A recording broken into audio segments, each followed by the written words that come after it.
おっさんアクアです。今回から僕が作った90センチスネークヘッド水槽に対する考察編になります。自分の考えをただ述べるだけっていう非常に退屈な動画になるかもしれませんが、もし興味があったらお付き合いいただければ嬉しいです。第1回目は、生まれて初めてアクアリウムをやるにあたり、基本的な全体像をどう考えたかという話です。90センチスネークヘッド水槽の動画の中で、一つことをなしてから説明するって言ってきたことがいくつかあります。動画の進行を優先したんでそういう流れになりましたが、僕がどういう前提でその手段を選んだのか、説明が全くないまま話が進んだように感じた方とか、なんでセオリーとは違うこんなやり方してんだろうって疑問に思った方もいたかもしれません。で、シーズン2までちょっとまだ時間がかかるんで、その辺の説明を何回かに分けてお話しさせてください。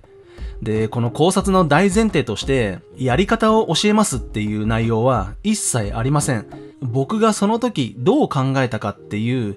考の説明であることをご了承ください。だけど今画面に映ってるこの水槽、水を入れてから半年以上経ってますが、今まで苔に悩まされたことは一度もありません。高度が高くても黒ひげエイコ系は一度も見たことありません。水草も順調に育ってるし、水質もほとんど変動がありません。これが僕の考えの結果として実際にあるっていうこともちょっと覚えててもらえたら嬉しいです。第1回目っていうことでちょっと前置きが長くなりましたが、本題に入ります。1年前、僕はアクアリウムの知識が全くありませんでした。で、ここでいきなり知識をつけようとせず、まず理想像を決めてから方法論を重ねて、絶対無理なことを削ったり、ずれてる部分を修正するっていうやり方で進めることに決めました。どんな魚がいいか、どんな水形がいいか、そして何より自分の部屋にどんなアクアリウムを設置したいのか、で、このイメージっていうのは、すでにあるアクアリウムの写真からヒントをたくさんもらってる場合がほとんどなんで、実際にやってる人がいるんだったら不可能ではないだろうっていう、安直な考えです。僕が作ったイメージを大雑把に言うと、砂利を使う、水草をたくさん入れる、スネークヘッドを1匹飼う、部屋に置きたいレイアウトのイメージは、1番目の動画で出したメモみたいなスケッチです。で、個別の話はまた別の回でしますが、これら全部を決めてから方法論を勉強し始めました。この情報過多の時代なんで、ネットで検索しますよね、いろいろ。アクアリウム、初心者、始め方、そんなワードでいろいろ検索してみるわけです。すると、大まか、出てくる内容というのは、こんな流れが多いと僕は感じました。で、まず、どんなアクアリウムにするか考えましょうっていうことです。これはもう僕はできてますよね。で、初心者は丈夫な赤ヒレとかネオンテトラっていう小さい魚がおすすめされてるのもよく目にしました。そして機材を選びます。水槽のサイズは45センチとか60センチっていうのがおすすめされてることが多かったですね。で、水槽内のレイアウト。水草を植えるならソイルを使いましょうとか、肉食魚であればベアタンクがおすすめされたりしてました。で、レイアウト素材についても石は高度を上げるとかそういうことも言われてます。で、水を入れてフィルターを1、2週間回してバクテリアを増殖させて、で、この時期がちょっと不安定になるんで、頻回に水替えをして、トラブルが起きたら、苔取り生態とか入れて対処していくと。で、環境が落ち着いてきたら、魚を入れる。大まか、こんな感じの説明になってると思います。だけど、このやり方では、さっき出した僕が思い描く結果にはちょっとなりそうにないんですよね。つまりいきなり問題が出てくるわけです。で、まず一つ目がソイル。この時点ではですよ。単に見た目的に砂利の方が好きだったんですね。実際に使わなかった理由はまた後で話します。で、そして二つ目が肉食魚に水草がたくさん入っている水槽はやめた方がいいっていう情報も目にします。つまりベアタンクにしろってことですね。で、これはレイアウトを荒らしてしまうとか、肉食魚に水草水槽は管理が大変だって言われてます。でもこの管理が大変っていうのを僕はあんまり消極的に捉えてないんですよ。でもこの辺はちょっと対になる意見を否定するような形になっちゃうんで話はしません。僕としてはベアタンク全然いいと思います。素晴らしい水槽たくさん写真あったんで。そして3つ目に、そもそも初心者は肉食魚はやめた方がいいっていう話もありました。で、あるサイトでプロの方が最悪の場合単独で飼育をしないといけない魚がいると。だから初心者は肉食魚は選ばないのが賢明って言われてました。なるほどと。僕みたいに一匹だけスネークヘッドを飼育しようとしてる初心者の理想像っていうのは、最悪で愚昧っていうことなわけですね。この話を見て、決定的に初心者はこうしなさいっていう教えをそのままなぞるのはやめることにしました。やり方を手取り足取り教えてもらうんじゃなくて、情報を集めて自分が腑に落ちる一連の流れを組んでいかないと、理想の形には絶対たどり着けないと考えました。でももし流れが組めなかったら、その時は理想の軌道修正が必要ですが、とにかく全力で考えてみることにします。考えることはいくらでもできますからね。整理すると、ソイルを使わず、そこでたくさんの水草を育って、その中で肉食魚を飼いながら維持をする。これらが問題の大枠になると思います。今回は全体像の考察なんで、全体的な流れだけお話しします。とにかくいろいろ調べまくりました。で、その調べるっていうのは、答えを探すっていうことじゃなくて、なぜなのかっていう根拠と実際の結果を様々な角度から情報として集めていく作業です。ここで答えだけを求めてしまうと必ず混乱すると思います。これなぜかっていうと、全く真逆のことを言ってる人が高い確率でいるんですよ。で、これ一番厄介なのが多分どっちも正解なんですよね。経験則とか、その人なりの理論とか、あとは住んでる地域とかも関係してきて、何にせよ結果が出たからそういう話をしてるはずなんですよ。だけど、じゃあ、よし、あなたの方を信じますっていう、なんか、博打的な選択はちょっとしたくなかったんですよね。なんで、とにかく、いろんな角度から根拠と結果を集めて、正しいか正しくないかじゃなくて、自分が腑に落ちる理論を少しずつ組み立てていきました。で、これまとめるのに2ヶ月以上かかってるんですけど、それはちょっと置いといて、これらの情報がだんだんまとまってきて、頭の中にも少しずつ知識がついてきた時に、一つの仮説を立てることにしました。で、それは、アクアリウムが難しいのは、環境変化が目に見えにくいからではないかっていうことです。で、これに対する検証として、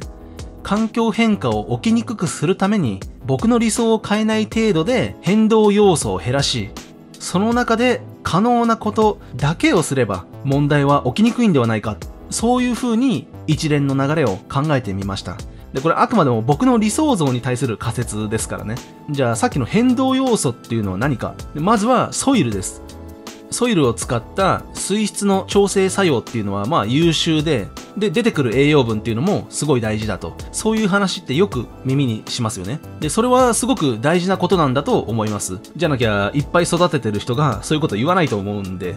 だけど僕が着目したのは、ソイルが持つ作用は有限だっていうことです。そしてそれらの作用値がどう変化していくのか、みんなの環境が全然違うんで、明確にはわからないと考えました。なのでソイルは変動要素と僕は捉えることにします。で、これメリットデメリットの話じゃなくて、僕が言いたいのは単に変動するっていうことです。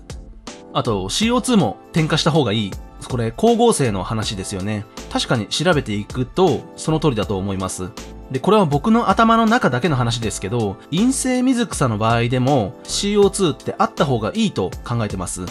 ですが CO2 も結局は栄養っていう枠の中に入れたとすると、その都度状況に合わせて要求量とか必要量っていうのが変わってくるんじゃないかと考えました。これ端的に言えば、苔だって CO2 大好きなんじゃないのっていうことです。なので、ここでは変動要素に分類しました。そして水質を良いとされる方向に変化する、もしくは修正していくものも変動要素とします。これは抑制効果のある露剤とか水質調整の薬剤ですね。これもソイルと同じく作用が有限だと思ってるからです。あと弱酸性の軟水っていう部分も、これ水槽の中で自然とそのバランスになっててくれるようにするには、ちょっと初めての人間には難しいんじゃないかっていう風に考えました。で、これ水替えが必要である以上、その自分のところの水道水と水槽の水の性質の差異っていうのは無視できないと考えてます。弱酸性の軟水をそのまま入れることができるならいいんですけど、それはいろいろやらなきゃいけないことが多いんで、水道水の値で水槽の水も維持するのが一番変動させずに済むと考えました。なので、良いとされている弱酸性の軟水に自分の手で変化させようとするのも変動要素とします。そして最後に生体の排泄です。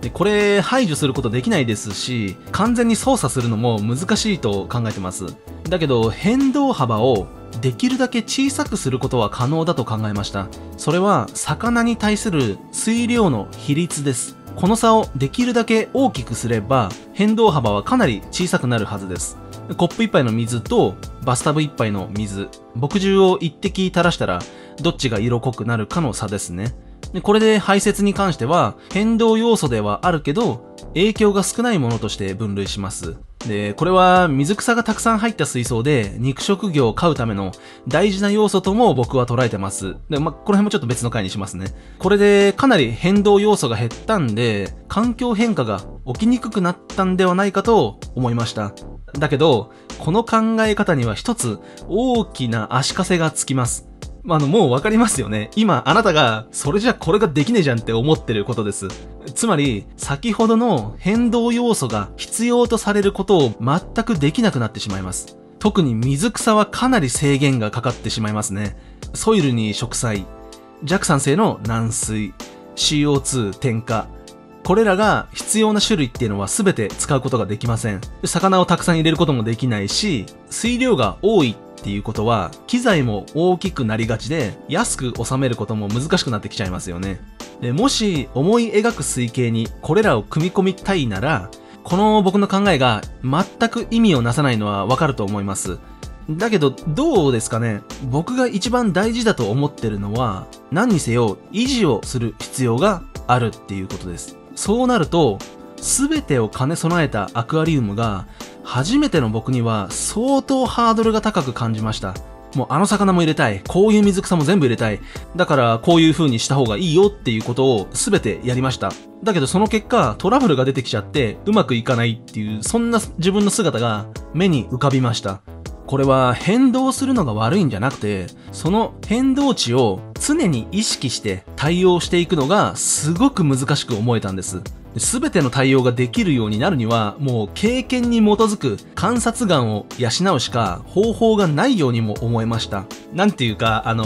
料理が上手い人が適量って言ってるのと同じ感覚ですね。ここでもう一度仮説を出します。アクアリウムが難しいのは、環境変化が目に見えにくいからではないか。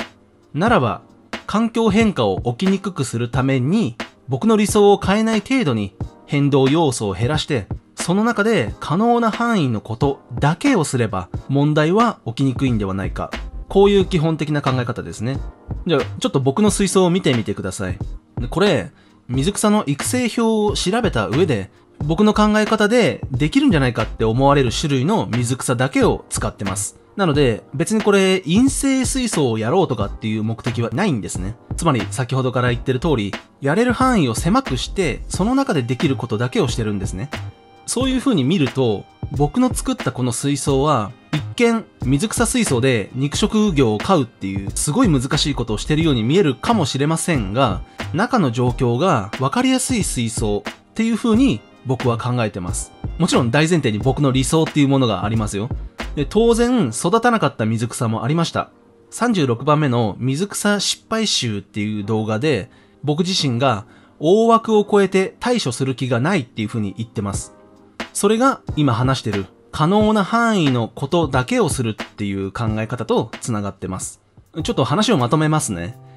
アクアリウムは全てが繋がってるとすると、こうした方がいいよ、これ使った方がいいよって言われることをどんどん追加してったらうまくいくと僕は考えませんでした。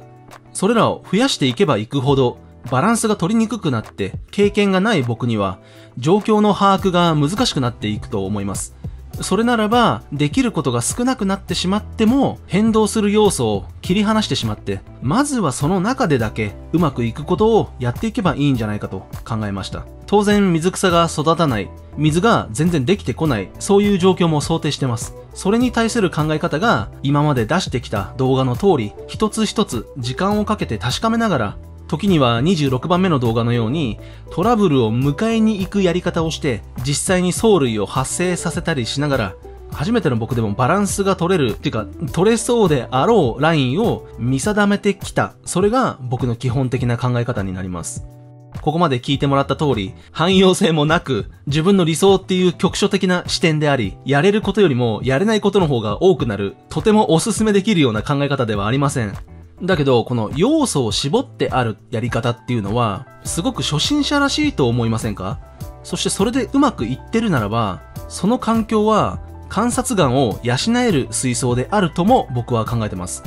今、この水槽を誰よりも見続けてる僕が、もしここに CO2 を添加したらどうでしょうか？水替えで入れる水を軟水にしたとしたらどうなると思いますか？その方がいいとか、水草が元気になるよとか、そういうことが言いたいんじゃなくて、今までずっと見てきた自分が分かってる状態から変化に気がつけるっていうのが一番大きなことだと思うんですね。こういうのを全部一斉に入れてたら、良し悪しっていうのはもう僕には判別がつけられないだろうし、出てきた問題に対して局所的な対策をいつまでも探し求めることになります。要素を絞ったっていうのは、自分自身の成長にもつなげたいっていう思いがあったわけです。これが僕の水槽に対する全体的な考察です。